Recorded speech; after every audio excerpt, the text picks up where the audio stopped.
नमस्कार। Healthy hacks में आपका स्वागत है। एक प्रश्न पूछूं आपसे। एक डॉग की एवरेज एज क्या होती है?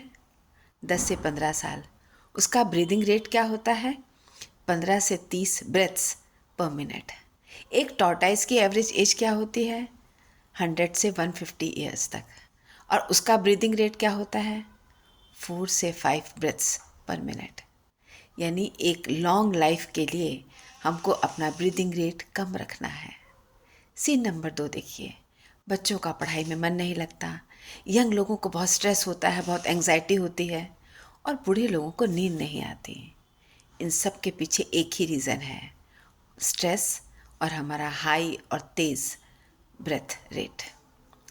शिकागो यूनिवर्सिटी में एक बुद्धिस्ट मंक के ऊपर रिसर्च किया गया। उस बुद्धिस्ट मंक की एज थी 107 ईयर्स और वो एकदम हेल्दी था। जब उससे पूछा गया कि उसकी इस हेल्दी बॉडी हेल्दी माइंड का रीज़न क्या है, तो उसने कहा sound sleep and breathing exercises. Breathing exercise जिसको हम प्राणायाम कहते हैं। प्राणायाम का हमारे ब्रेन पे हमारी बॉडी पे क्या इफ़ेक्ट होता है, ये जानने के लिए आइए हम ब्रेन की वेव्स जानते हैं। पहले ब्रेन में 4 तरह की वेव्स होती हैं, अल्फ़ा, बीटा, थीटा और डेल्टा। अल्फ़ा वेव्स तब सक्रिय होती है, तब एक्टिव होती है जब हम आँख बंद करते हैं। बीटा वेव तब एक्टिव होती है जब हम बहुत काम कर रहे होते हैं, जो हम सब की होती है, ये करना है, ये करना है, बहुत हमें स्ट्रेस होता है, हम डूइंग स्टेज में होते हैं, यानी रजोगुण के स्टेज में होते हैं। और थीटा वेव है, वो तब एक्टिव होती है जब हमारा सबकॉन्शियस माइंड एक्टिव तो होता है, लेकिन हम ज़्यादा फोकस नहीं कर पाते, थोड़ा स्लगिश फील करते हैं। और डेल्टा वेव्स तब एक्टिव होती हैं जब हम साउंड स्लीप में सोते हैं, जो कि हमको आती नहीं। तो डेल्टा वेव हमारी एक्टिव होती नहीं, अल्फ़ा वेव हम कर नहीं पाते क्योंकि हम आँख बंद करके बैठ ही नहीं सकते। बस बीटा और थीटा के बीच में हम घूमते रहते हैं और हमारा स्ट्रेस बढ़ता रहता है और हमारी फोकस करने की क्षमता कम होती जाती है। इसलिए सिर्फ और सिर्फ ब्रीदिंग एक्सरसाइज और साउंड स्लीप की ज़रूरत है। साउंड स्लीप तब आएगी जब हम ब्रीदिंग एक्सरसाइज करेंगे, यानी प्राणायाम करेंगे। प्राणायाम का मतलब खाली सांसों को लेना और छोड़ना नहीं है। प्राणायाम से पहले बॉडी को प्रिपेयर कीजिए, माइंड को प्रिपेयर कीजिए। कुछ भी एक्सरसाइज जिससे आपकी चेस्ट ओपन हो वो कीजिए। अगर आप लेट सकते हैं तो एक वर्टिकल पिलो या बोल्स्टर लें और उसके ऊपर लेट जाएं अपनी पीठ को टिकाकर। इससे आपकी चेस्ट ओपन होगी, डायफ्राम ओपन होगा।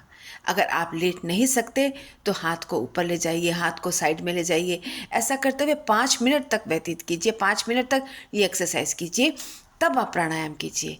ये नहीं कि आप बैठ गए पार्क में और प्राणायाम के लिए शुरू हो गए कि चलो प्राणायाम करते हैं, ब्रीदिंग एक्सरसाइज करते हैं, अनुलोम विलोम करते हैं वगैरह वगैरह।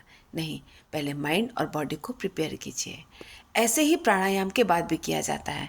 प्राणायाम के बाद तुरंत उठ मत जाइए।